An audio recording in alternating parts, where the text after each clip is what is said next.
Alright, here we go again. Let me just say that I don't like Deacon. I tried really hard to make this video about why Deacon is an idiot. But the problem is, even though I don't like him, the more I found out about him, the more I realized he just isn't an idiot. By the end of this video, you'll realize that Deacon is a master manipulator, master of his fellow men, and master of the Commonwealth. Well, you might be a cunning linguist, but I'm a master debater. So, without further ado, here's 10 reasons why Deacon is a genius. Reason number 1, he protects the railroad by changing his appearance. We all know Deacon's most prominent feature, his uncanny ability to change his appearance seemingly at will. You're lucky I didn't do one of my face swaps too. Whether it's because he is hiding from you, or because he's simply traveling through an unfriendly area, Deacon always seems to know exactly what to wear to keep his friends, his secrets, and himself safe. He really saw the outfit system in Fallout New Vegas and just said, I'll just do that. I mean, do I really need to say more than this? If you work for a secret organization that requires secrecy, and you need to protect your identity, you should be committed to following through. And that means dressing up. Too short for a stormtrooper? Huh? It is simply a smart thing to change your appearance to blend in if your job is to collect information. Reason number 2, he has access to all the forbidden places in the game. As an extension of the last point, not only is he able to hide effectively, but he's also able to gain access to very exclusive places. In our little outfit, it's my job to know things. Consider that when you find him pretending to be a caravaner, he blends in.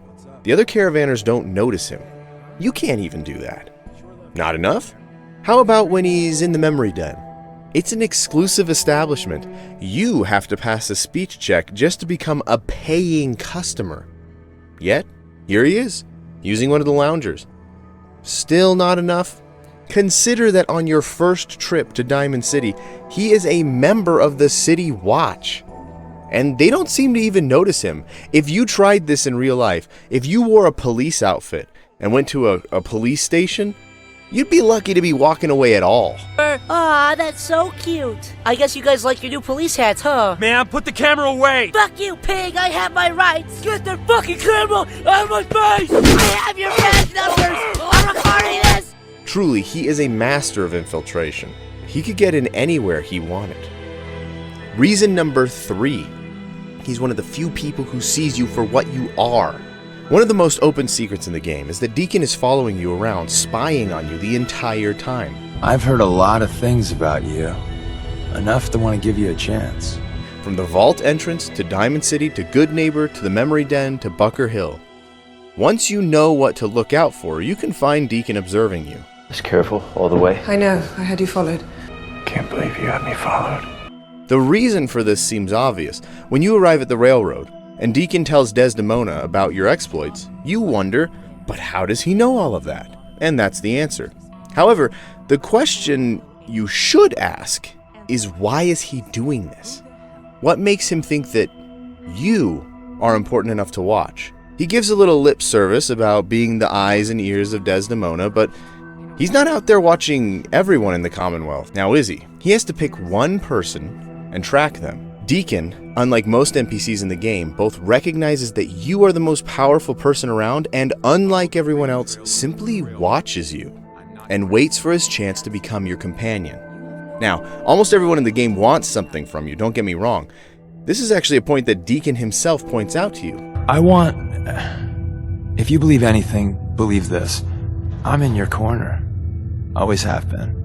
Even if someone sounds sincere, they could be a synth replacement working for the Institute.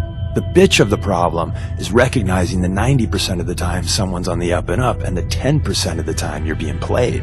But while Father uses you as a subject for his experiments, and Preston tries to guilt you into doing his job for him, and Dance is actually misguided about the Brotherhood in the first place, only Deacon is smart enough to realize that you are going to do exactly whatever you want. So he hangs around with you to learn about you, but also to try and make a move and convince you to go with the railroad. Reason number 4, he recognizes and talks about the problems with the railroad. I also want to point out that Deacon literally says all the things people say about the railroad. I've been playing Fallout 4 for 10 years now, and every few months or so, someone jumps on Reddit and points out how stupid the Railroad is. Yet, unlike with the other factions, the Railroad seems to be at least somewhat self-aware, and none of them are more self-aware than Deacon. In fact, Deacon makes the Reddit post in the game. We're not about saving the world. Too big a job for too few. But we're trying to make it a better one.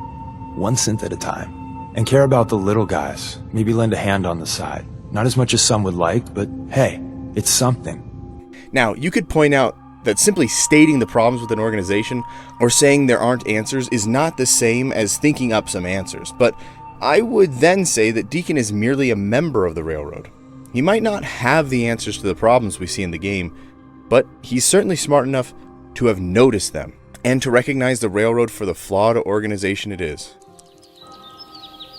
What kind of place is this? Reason number 5. He only lets you into the Railroad because they need you. When you first arrive at the Railroad, there is a brief time where it appears that Desdemona isn't going to let you in. Even once you are a bona fide member, Carrington is upset about it and wastes no time in telling you. Now, we as the player of a video game know all along that we're going to be joining the Railroad, but according to the narrative, the only reason you are allowed to join is Deacon. When I say the word, Desdemona does a 180. Hey, there's an intruder! No, I vouch for him. Then welcome! And what is his reasoning? Well, he can tell Desdemona how important you are out there and that you're already fighting the Institute, but at the end of the day, he says it's because the Railroad needs you. I don't know if we can trust you, but I hope we can. We just survived a hell of a crisis, so we may just be a teeny-weeny bit desperate for new members.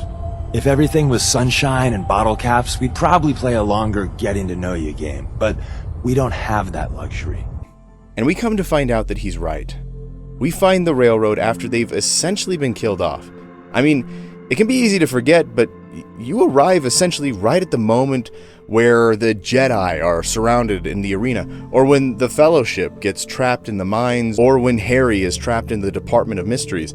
I mean to say that without a Deus Ex Machina, or you walking through the front door, the Railroad is cooked, they're doomed, they're hopeless, they're screwed. In Fallout 4, that's the Railroad in the middle, waiting for the Institute to close in and finish them off. And the only guy to recognize that is Deacon, and he immediately tries to persuade you to take the Railroad all the way to the top. Everyone else wants to carry on like nothing happened, but Deacon knows that they have no chance unless they take a chance on you. You'll either destroy them or you'll save them, but the choice, as Deacon knows, is up to you. Reason number 6, he lies to you constantly. Deacon, as part of a secret organization, needs to keep his information a secret. Think about this for a minute. Deacon doesn't trust you. He is using you, not the other way around. He can't tell you the secrets of the Railroad because you can never know what information is important and what information isn't. Think about this as an example. If you let slip that you have a favorite restaurant in town a year ago, and you have some enemy group watching everything that you do, your adversaries could use that today. If they find out that a VIP is coming for a visit, and that they have a lunch scheduled tomorrow with you at a certain time, they could easily lay a trap for you both because they now know that your favorite restaurant is where it is, and they know the VIP will probably be there at a certain time.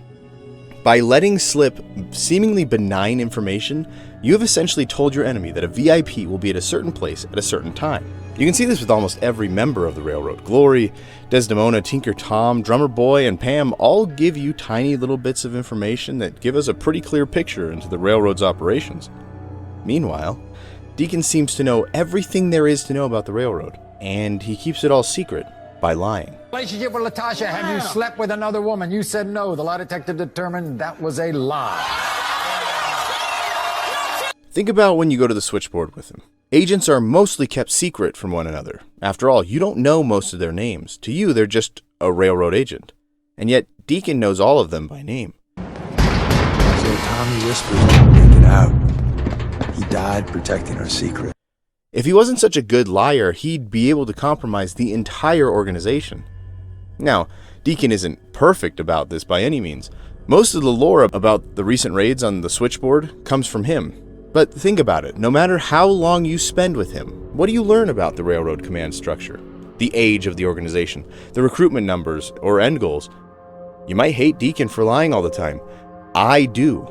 It makes it very hard for me to like him. But you have to admit he's effective at keeping the true information hidden. He'll never let information slip on accident because he's so used to letting lies slip instead. Reason number 7. He is openly trying to manipulate you. This is probably the most important thing about Deacon, something that I want most players to realize. Most of the companions in Fallout 4 go through some kind of character arc. Deacon's entire arc is not about him, it's about you. From the first moment you meet, everything he says or does is to convince you to save the Railroad from total destruction. No, this whole thing, all of this, it's all about me.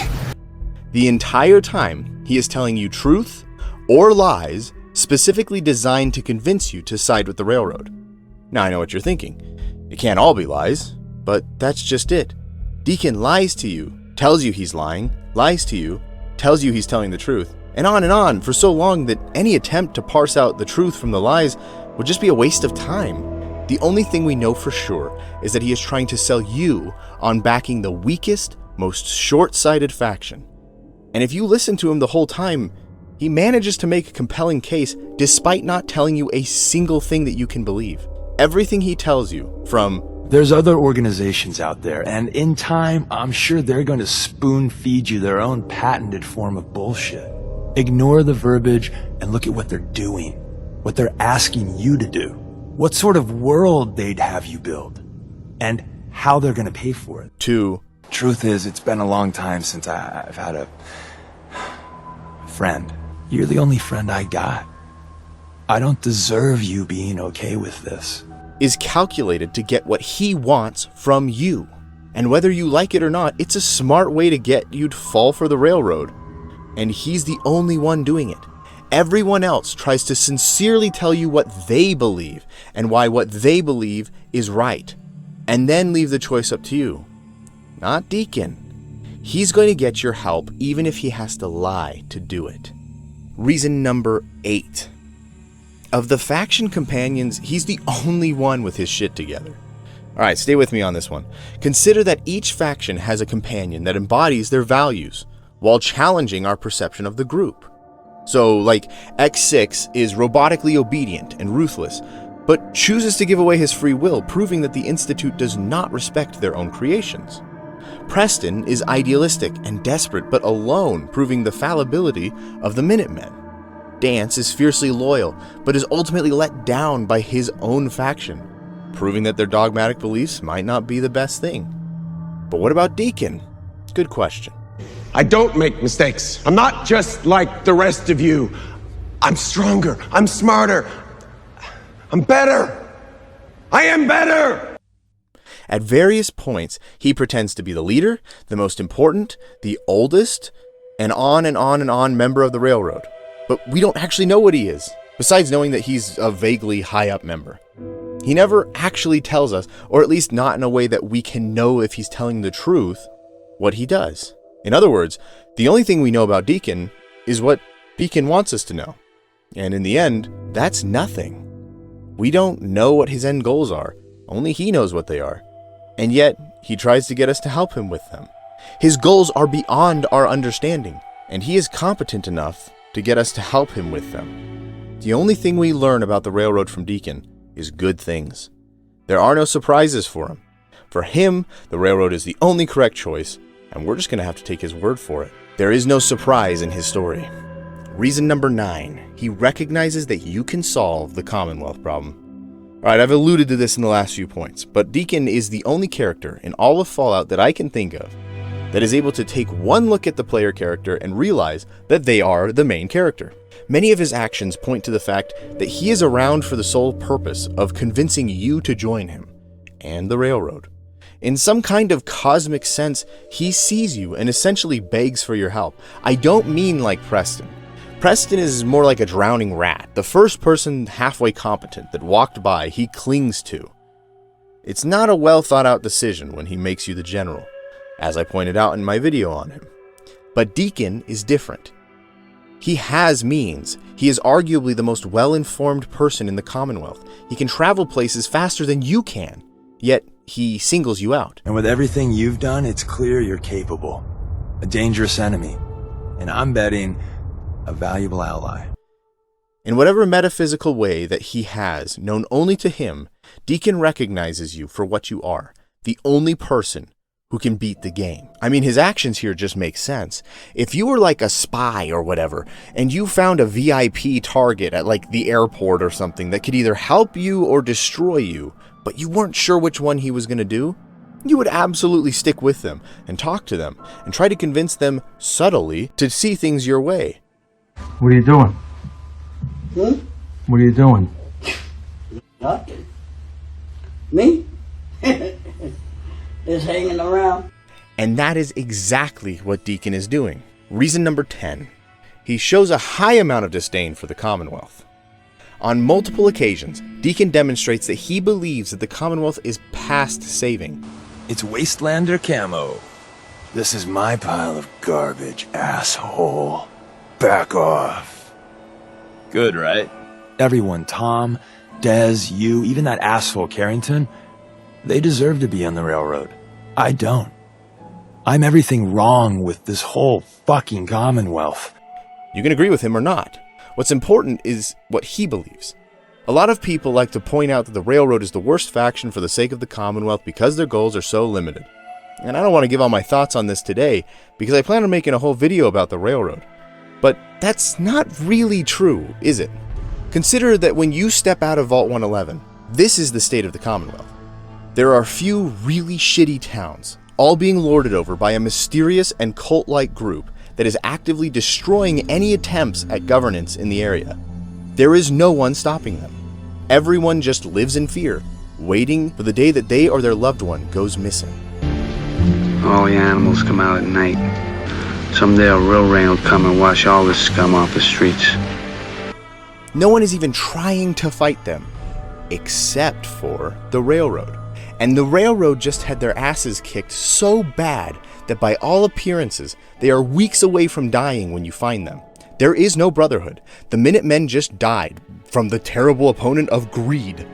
So when people say that the railroad is a bad choice for the Commonwealth, I want to shake them and scream, that's not what they're there for. That's like being mad at a cancer doctor for not having a plan for world hunger. One thing at a time. And Deacon is smart enough to recognize this for what it is. He's smart enough to realize that he has to be detached from the Commonwealth because it's just not going to be around unless someone can solve the Institute problem. And so he's trying to solve the Institute problem. And there you have it, folks.